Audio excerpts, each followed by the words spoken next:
We're joined today by Dr. Andrea Marsland-Smith, CEO of Alligator Energy. Andrea, thanks for your time. Thank you very much, David. The focus is clearly the Samphire project in South Australia. Can you tell us a little bit about it and why is it so compelling?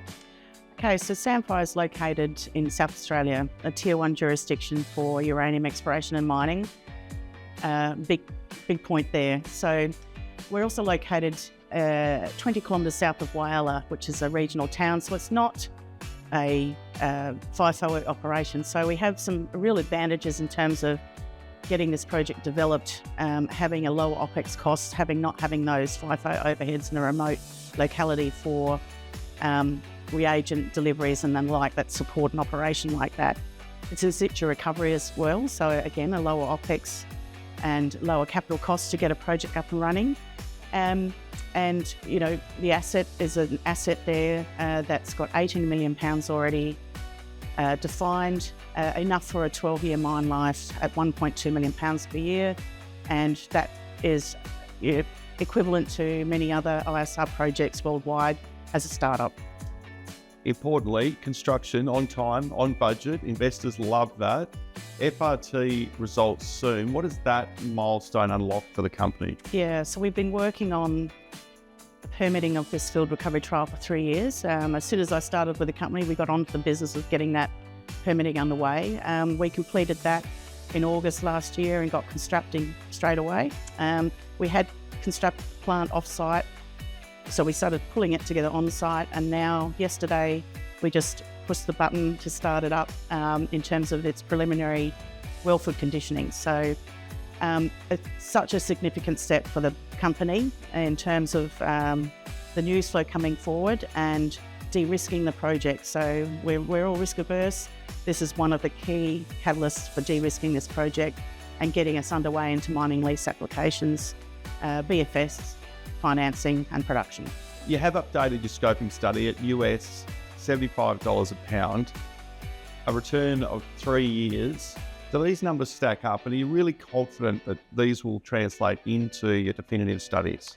Yeah, well, that study was done in 23, so obviously there's some cost escalation that is inherent if we were to run those numbers again. We did run the scoping study to a good level of accuracy, bringing in our experience and my experience of just recently operating an ISR mine into the cost breakup and breakdown of that scoping study. So generally plus or minus 30%, but you know, I think we're a little better than that.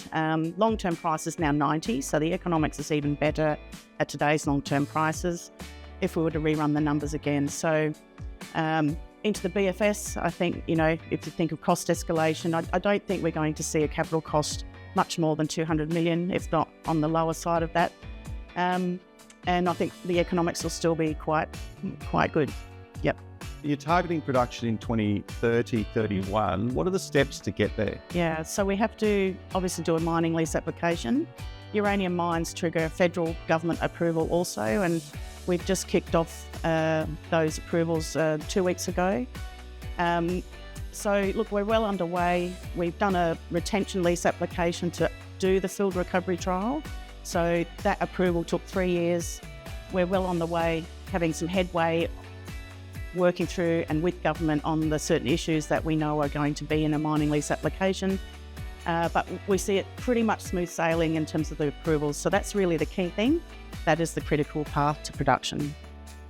And talking of your own experience, you do have a great track record in the development and delivery of an ISR project similar to this.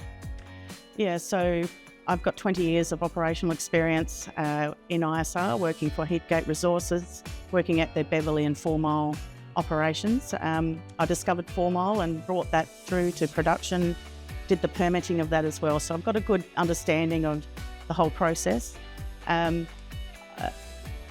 ISR was new to Australia around 20 years ago, and I was there and went through the issues, what happens when you start up a uranium mine, and I've done it 3 times. So I'm bringing the learnings into this project and helping it get along and have its best foot forward when we start up.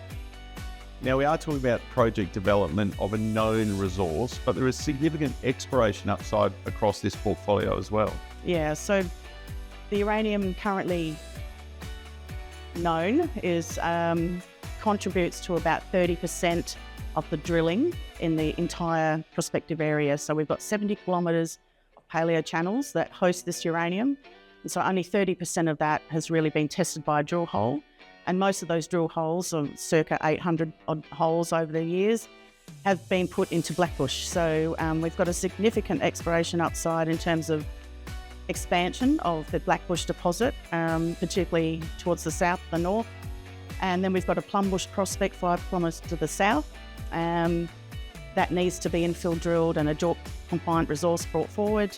And also the 5 kilometres between them, there's no drilling in between. So that's just amazing upside.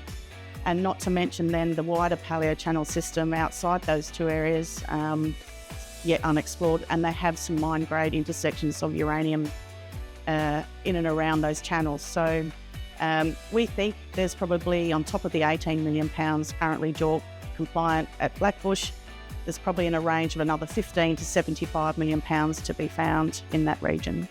Strong economics, ISR simplicity, and a clear path to production with that little taste of exploration upside thrown in. Exciting times ahead for Alligator and its shareholders. Andrea, thanks for your time. Thank you very much.